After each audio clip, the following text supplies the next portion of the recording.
Welcome to another episode of CrossTalk. I will be your host for the next 30 minutes. My name is Kevin Tocci, and today we're going to talk about cystic fibrosis. Joining me is somebody who folks in at least the Whitman area would recognize. We have Mary Duggan Watson joining us. Mary, how are you? I'm fine, Kevin. How are you? Welcome to CrossTalk. Thank you. I want to first and foremost say that I kind of wish we've had a chance to kind of talk before having you come on the show. And from what I've learned about you, boy, I kind of wish I grew up in Whitman and had you as a teacher. What, 34 years as an educator? Yeah. Well, I grew up in Whitman, East Whitman, on 90 Pleasant Street. Okay. On the East End, very immigrant community, very close-knit kids. Really had a lot of fun with Hardy's Hill, Hobart's Pond, and went on to school and graduated, went to Bridgewater State College and became an educator. And I taught in Whitman for 2 years. Then I went in the Peace Corps, and then I came back. I taught at Rockland for 32 years, Rockland High School. Okay. So I didn't stray too far from Whitman. And from what I understand is that you had walking into this building, you had some fond memories of what this formerly used to be, what, Marty O'Neill's Variety Store? Yes, it was. Next door, the Holt condominiums, was the junior high I attended, 7th and 8th grade. Herbert G. Danielson was the principal. And this was a variety store, Marty O'Neill. He was right from Ireland and would come over after school and get all our goodies and walk home. And it was good times. We had a lot of good times, good memories. Although I will have to say is that she was a bit bummed out because she wanted the Dot Benner chair. Yes. First thing she goes, is this the Dot Benner chair? And folks who are longtime viewers of the station from its beginnings in the early 80s, Dot Benner was a fantastic host that did many a show on this station, and probably the most epic that people would remember is her conversations with Stanley Bowman. And of course, Mary was a little disappointed knowing that she was in the Stanley Bowman chair, but that's okay. Dot Benner was my 3rd grade teacher, and when I came back to Whitman, like Welcome Back Cotter, she was the principal at one of the schools I taught at. So. What are some of your other fond memories? Just tell some of your fond memories. Well, of playing up there. sports. I was very athletic, playing sports. I always played with the boys. I was a big tomboy. And no matter what play I made, it'd be spectacular. They always would say that was a good play for a girl. That was always added on at the end. And, just the sports, the camaraderie. We were always outside, throwing snowballs, sledding, skating at Hobart's Pond, playing street tag on the side streets between Pleasant Street and Rainer Ave, and just wiffle ball, kickball. We really just had a lot of immigrant kids, a lot of kids. When you went out to play, there were 60 kids. Was there a sport of choice that you could kick butt? You wouldn't hear the phrase, you're not bad for a girl? Well, I played baseball very good. When I graduated, when I was in college, I got selected for a traveling team and traveled pretty much all over the country and out of the country on Monero's Waltham Drifters. And I played basketball. I captained my high school teams and my college teams. So I had a good run. I had a lot of fun. Give us your position of choice. As far as for baseball and then basketball. I was a fast pitch catcher in softball. Catcher was my position of choice. In basketball, I was a point guard. But I like to shoot, too. I never met a shot I didn't like. But I did like to pass it, too. So, okay. Yeah. Talk to us a little bit. How did you get involved with cystic fibrosis, or CF? All right. Cystic fibrosis, I always knew about because I grew up and there were some kids that had it, but unfortunately in the 50s and 60s, they died very young. Okay. And then when I became a teacher, I taught biology, so it was one of the diseases that I taught about. Cystic fibrosis is a genetic disease. It's passed on by 2 carriers. So you have 2 healthy parents, may not even be aware that they're carriers. It falls into the same realm as color blindness as carriers, sickle cell anemia with black people, although white people do get that.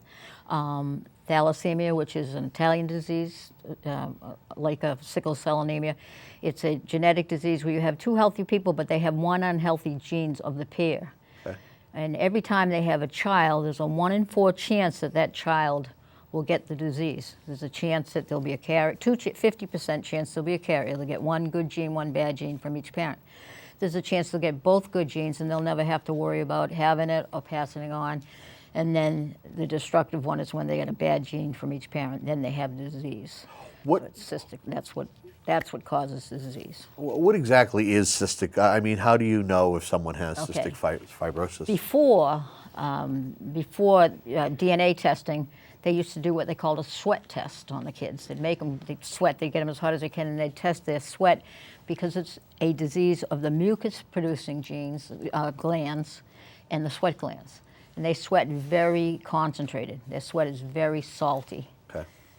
So that was the primitive way of diagnosing it. All right, now they just do a blood test when they're born.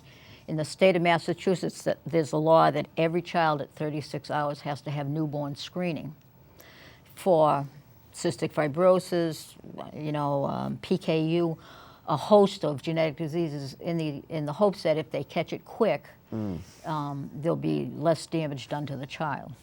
So now they do a test at 36 hours for it specifically. 1 in 20 white U.S. citizens carry the gene, and 1 in 400 marriages create a possibility of having a child. It's specifically because it's genetic. It's your heredity. It's mostly people of white Northern European descent, and like thalassemia would be people of Italian descent. There's one called Tay-Sachs disease that is a big problem that Jewish people have, and their children die very young from this if they have it. So it's kind of, but now as you see, as more people intermarry, and you see more people marrying out of their little clans, you're seeing these diseases spread out more than they would. So it's a disease of what they call the exocrine glands, mucus gland and your sweat gland. Okay. Mucus is very important for all the functions in your life. They keep everything slipping and sliding through your body. Right. If you didn't have them, it'd be very painful to do every little thing, and even breathe. You have mucus surrounding your lungs, and your ribs would rub against your lungs, and so a certain amount of mucus is good, and you need it. What happens in cystic fibrosis is that too much mucus is created in the child or the person, and it clogs everything up. It clogs up their lungs. It clogs up their intestines, their pancreas. And so these organs that are supposed to release enzymes and chemicals to help life's processes, they can't do it because they're all gummed up with mucus. So everything passes through the child as far as like nutritionally, and then respiratory-wise, they have a hard time breathing. And if they get a cold or pneumonia or something like that, it becomes a life-threatening event, not just a cold or pneumonia. Okay. So it becomes a very a serious event. Back in the old days, the life expectancy was 5. Now it's up to almost 40. And you know of people that do very well, who have the disease and who are in their 50s. I mean, it's not that they don't have issues. They have to, it's a maintenance problem. Right. Does it limit someone who has CF? Are they limited as far as their activities? Some people are. Some people are limited. But on the other hand, you've got girls like the Baker twins that went to Whitman Hanson. They were runners, track runners. Both those girls have cystic fibrosis. Okay. And they were state champions and all scholastics. So, depending on how bad you have it and how you deal with it. Back in the old days, when kids were born with cystic fibrosis, they would say, don't let this kid, make them rest. Don't let them get tired. I mean, so they ended up being pretty fragile kids. Now it's get them out, get them exercising, get them in swimming, get them in tumble gym, get them running, get them exercising all the time. What they want to do is develop their lungs as much as possible before they have an event, before they become sick. Okay. So that's the new philosophy of treating these kids now. I have to ask is how have things changed since it was discovered in the 50s? How have treatment, you're talking about as far as getting out and being active, what about as far as medicines, maybe ways to prevent this particular illness, this disease? There's no prevention. There's absolutely no prevention unless everybody who's a carrier was tested and they didn't have kids. All right, that's the only prevention. You know, once you have it for life. There's no prevention. It's like, you know, Down syndrome. You know, once you have that child has Down syndrome. Okay. But the big thing now is that they have come up with enzymes at Children's Hospital, basically. Probably Boston's Children's Hospital is probably, I think, the third in the country in research and treatment of cystic fibrosis, which is lucky for my family, where my granddaughter has cystic fibrosis.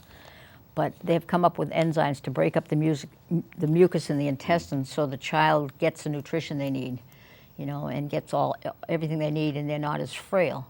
And then they also have new apparatus to help clear the lungs. In the old days, you used to have to take the kid and beat the crap out of them all day long on their back and lose them. Now they have these vests. You put it on, it's just like a swim vest, but it vibrates. It has controls and it vibrates and it shakes the kids. And when they're little, they kind of think it's fun, you know, and you shake them, and then they clean them out. Right. And depending on how severe, the cases are from very mild to very severe. You know, some kids are very, very, very lightly touched and don't have many episodes and kind of go through life, you know, with a couple cleanouts a year and, like, you know, a few events and episodes. And other kids are totally, one that comes to my mind is a girl from Cardinal Spellman that died in 2003 at 18 of it. So it, you know, it really all depends. You know, there's levels of severity, just like with Down syndrome, just like with sickle cell anemia. There's levels of how good or how bad they are. I know that there's a dentist from town, because I know him, and he's maybe in his 60s, late 50s, who has cystic fibrosis, and he's had a tough life. And but he's still practicing. And I remember his mother cried when she found out he had it, cried when he graduated from elementary school, cried when he graduated from high school, cried when he graduated from dental school, but here he is, he's still alive. So, you know, it all depends, and, you know, and it also depends a lot on the individual family, how adamant and how well they do the program to keep the child well, too. We have to make sure that my granddaughter has lots of activity all day. We have to make sure she eats her enzymes, even though she doesn't want to. Right. We have to make sure that she gets the vitamins and minerals she needs, you know, to keep her above the curve. And then if she does get sick, you know, and she isn't going to be able to eat, and she's going to be on a vent, or she's going to be in a situation where she's going to be very sick and not thrive at that point, at least she's, you know, ready for it. So that's where we are now. And if you are just tuning in, we are speaking with Mary Duggan Watson. And she's not only someone who helps with fundraising and volunteering, but also is an educator and grandparent to a child who has cystic fibrosis. Is she the only child in the family that has cystic fibrosis, or is there any other members in either your family or your husband's family that might have cystic fibrosis? That was the kicker, Kevin, because I come from a very prolific Irish family. 8, 10, 12, 14, you know, one of my uncles, brothers, they all had more than 8 kids. And everybody they married, same thing. You would have thought that it would have shown up somewhere along the line. It never did. It came as a complete shock to us. When she was born, she, you know, looked perfect and everything, and I mean, she still does, but you'd never know. But right. When we got that call 9 days later that she had it, we were just overwhelmed with the thought. Probably me more than them, because I had seen and grown up with kids who had died from it, and I knew people, and I was a teacher and I was a biologist, and I knew the ramifications of this disease more so than some of the other members of my family. But absolutely nowhere did it show up in anybody, anywhere. So they don't know if it was a mutation or, you know, exactly what happened. But we also found out that her older brother, who is a half-brother, is a carrier. So the mother, Marie, and my son, Aaron, are both carriers. But they have no symptoms because they have a good gene to cancel it out. Talk to us about what you have endured, not only having a grandchild who has CF, but helping to not only raise awareness, but funding to kind of help hopefully find a way to help the next generation or those folks who are afflicted with CF. Right. Once I found out, everybody deals with grief in their own way. I wanted, my son and his wife, they wanted to deal with it privately. I wanted the whole world to know. I wanted to put a sign on my front lawn with a, the red thermometer and the price of, how much I was going to raise, 30 feet high. So I started doing fundraisers. And first one I did was at a park day in West Bridgewater, and I sold gift baskets and chances on athletic equipment that people had donated. And then the next one I did with the senior class at West Bridgewater. That's where I live now. I probably should have never left Whitman, but, So anyway, the senior class at West Bridgewater has to do a community project. So they did it. We did a home run derby hitting contest with the 4 baseball players led it and the other kids. And we raised $1,000. Then the last 2 years we've done volleyball tournaments. And we've also had wiffle ball tournaments. And then at the Rocks Stadium over in Brockton, 2 different years we've had gift basket raffles. So I've probably raised about $10,000 for cystic fibrosis. And then wherever I go, whenever I meet, I tell them, you ought to send a check, Well, I actually solicit checks, like, for example, I was having my income tax done, and the lady, I told her my granddaughter had cystic fibrosis, and she said, oh, that's awful. And she says, well, what can I do about it? I said, well, you can send a check. Here's the address. So I solicit checks from total strangers, and I try to raise as much as I can, because if the foundation, if my son lost his job, or his wife lost their job, and they lost their insurance, the Cystic Fibrosis Foundation would take over all medical treatment for her. Okay. They're a wonderful group. And most people know Boomer Esiason, his son. Gunnar has it. Yeah, you get some notable people who are involved with it, right? Right. And, he's moved to, he had Gunnar move to Boston College so he'd be near Children's. Right. And he went to school here. And so he's been very big in this area, and he's been very big in the foundation. But the people that work for the foundation, once you get to know about it, you're amazed about how many people have it, and how many people deal with it, how many people have lost friends or loved ones, from this disease. And it's just really, it's an insidious disease because, you don't see it. Most of the time, families are pretty much blindsided unless they've already had a child with it. And you just don't expect it, in this day and age with the way medicine is. You just don't expect that your grandchild or your child or your friend's child is going to have a disease that they can't cure. And they can't cure this one. They can only treat it. And the goal is to find a cure. And so the more money you raise, the better you do. And just to digress, as she mentioned, Boomer Esiason, because some folks who, whether you watch sports, not Boomer, former NFL football player, quarterback. Cincinnati, Kevin. Cincinnati. I think he also played for the New York Jets. He did too. He did. Yep. We'll forgive him for that. But, yes. But he now is a broadcaster. Not only do you hear him on the radio, but you can see him. We got football season coming up just around the corner. You'll probably see him on TV on Sundays, where he's sitting in and doing a little bit of analysis. And it's good to know that he is involved with this, and that he brings, whenever he has a chance to do an event, he does. Speaking of events, you have an event that's coming up, do you not? Right. The Rocks, at the Rocks Statement on Kevin Stadium. Yep, right. I think it's July 28th and 27th, excuse me, July 27th. And we're raffling off gourmet dog baskets. We've raffled them off before. They're wonderful. They're worth about $75 a piece. Okay. LeBron James high school jerseys. They're not authentic, but they're his high school jerseys, home and away. Some athletic equipment, and also I think a big ski package, and some Bruins paraphernalia. Autographed hockey puck. Autographed hockey puck.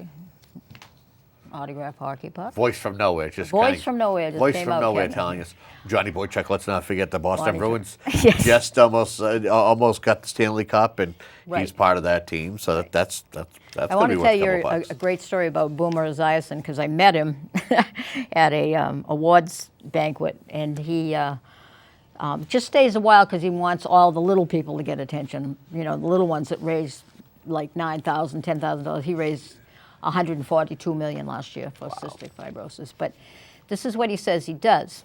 He says, you know, when I have a national game, I got the Patriots or something like that. He says, before the game, I go down to the locker rooms and I get the 10 the highest salaried players. And I say to them, I want a check for $50,000 for cystic fibrosis by halftime. And they just look at him and he says, and if I don't get it, I'm going to tell everybody at halftime, you stink. So he says most of the time he gets it. So that's what he does. You know? Wow. So he does that at all the games, and he's very proactive and just a great guy. And Where have they gotten as far as trying to find a cure? At least, obviously, as you've described, as they found that they have realized where its origin is in regards to someone's DNA and being with Where does it stand as far as what are they hoping to do? Are they hoping that maybe it's an inoculation or a way to be able to prevent it eventually? Is that the idea? yeah, it's not an inoculation, but they're trying to find some chemical or some procedure, even if it's like genetic procedure, even if it's like a surgical, like an embryo procedure, that they can shut off that mucus producing gene, or control it. I mean, you need mucus for sure, or you die without it. Right. But and the sweat situation where you have to be very careful. Like this weather here is really tough on those kids because they sweat so profoundly that they have to stay really hydrated. And they have to have extra salt all the time in their drinks. But what they're trying to do, and Vertex Labs right here in Massachusetts is one of the leaders. They're looking for a gene that will shut off, a drug that will shut off that gene's overproduction of mucus. Right. And the sweat one, they'll be able to control. That will be a minor problem. But if they could get that mucus aspect, so it's controlled, so you release the right amount of mucus, enough to sustain life comfortably. Right. And not enough, and Increase the quality of life. right, yeah. And, I mean, if they don't make that extra mucus, they're going to have a regular life, per se, just like, there's been news in the, there's been talk in the news about Down syndrome, that they close to having a medicine that will, shut off the effects of the trisomic gene that causes Downs. Yep. And that these kids, even adults, with this, they'll do much better, mentally and everything. I mean, that would be wonderful, But right now with cystic fibrosis, it's not like one of those, you hate to say this, but you almost need like a Magic Johnson to get it, or somebody big and famous that everybody really likes and everything, and one of their kids to get it, or something like Boomers or something, and to kickstart the organization again. You hate to say that, but sometimes you Bring think some that. kind of visual awareness Right, to it. yeah, Okay. yeah. Once again, let's reiterate to folks if they want to get involved. July 27th over Campanelli Stadium. Right. Are you going to be up on the concourse, basically selling chances? Kind of give us a description as to what's going on here. Rest as you come up the main stairs, we're right there. We'll have like 2 or 3 tables. We'll have the gift baskets out. There'll be a can in front of every item. And you buy your chances and you put them in the can you want. Okay. And then at the 7th inning, end of the 7th inning, we draw the prizes and we announce them. And then we also put them up on a board. Okay. I've become very organized at this over the first time. It was pretty messy, but I'm doing pretty good now, keeping everything straight. But I've got the coffee cans, I've got the tickets, you got to bring rocks to put in the coffee cans because it gets windy there, so the cans don't. But we've done very well. We've done very well, and we have a good time, and we meet a lot of people, and people will come up to me and say, "Oh, I had a friend that died of this," or "I had a cousin that has this," or or my friend's little girl has this, or something like that. So you're kind of glad when that happens, that there's people who care about that enough. So that's a big thing. And as far as like one of the sad thing about cystic fibrosis is that you can't the kids can't form friendships together because they have a 10-foot rule. Like, they don't want the kids that have cystic, unless they're in the same family. Yeah. If one kid has cystic fibrosis, they don't want the other one to be near them because they tend to give each other the same bacterial infections that a normal person would fight off. So, you can't get like a cystic fibrosis club anymore. They used to send all these kids with cystic fibrosis together to camp for a week. Yep. And then when they get home from camp, they'd all be sick, or one or two of them would die or something, and then they realized that they were passing harmful bacteria from one to another. And so we can't really bond with families like you can with some other diseases. You can get together and you can have, so most of the bonding is like the adults can get together, but the kids can't be friends. Okay. So that's tough too. But there's marches, there's walks in Plymouth, there's walks in Duxbury. I know there's a family in Norton that does a great job. Their last name happens to be Duggan also. Right. And they do a great job. The Mass Rhode Island Cystic Fibrosis Foundation, they do a great job. They're always having something going on. We just need to keep on doing it. We have to work really hard and have to try to get, I don't want the day to come when my granddaughter realizes she's different or she can't do something because of this. I think about that day as the worst day in my life. So I want, when she gets to be 9 to 10, for her to be able to do everything she wants to do. Once again, we are joined by Mary Duggan Watson, who's here to talk about cystic fibrosis. We've basically just about run out of time. We've probably got a minute and a half left. If folks, let's say they can't make it to Campanelli Stadium on July 27th, and get over there and put in a chance at at some of the items that are going to be there, how can they write out that check that you usually ask people to do if they want to help? They can write to the Cystic Fibrosis Foundation, MARI, Mass Rhode Island, 220 North Main Street, Natick, Mass. 02671. Okay. And we'll ask our producer to the flash on the screen as well if folks want to go to their website or if they also want to call to find out more information. It's just that easy by going onto the website www.cff.org. Anything briefly in closing you want to say, Mary?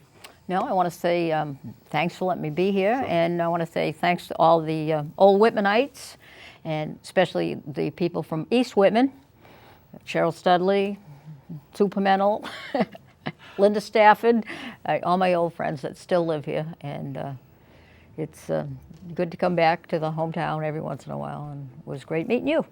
Nice meeting you, and that, of course, is another CrossTalk. We want to thank you for watching. We want to thank our producer today, Paul Watson, for helping us put this together.